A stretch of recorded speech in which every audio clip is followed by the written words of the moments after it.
My name is Sid. Insights now.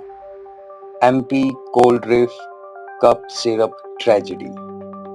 Cold reef cup syrup में poison जैसा chemical diethylene glycol DEG था, जो industrial solvent होता है, और इसकी मात्रा 48.6% मिली, जो अलाउड लिमिट 0.1% से बहुत ज्यादा है। इस सिरप को तमिलनाडु के कांचीपुरम की कंपनी श्रीशन फार्मास्यूटिकल्स ने बनाया था, जिसका फैक्ट्री बहुत पुअर कंडीशन में था। इस सिरप की वजह से मध्य प्रदेश और कई अन्य राज्यों में कम से कम 20 बच्चों की मौत हो चुकी है। सरकार ने सिरप पर बैन लगा दिया है, और डॉक्टर प्रवीण सोनी को, जिसने प्रिस्क्राइब किया था ये कप सिरप, उन्हें भी गिरफ्तार कर लिया गया है। For more information, stay connected. Peace on earth.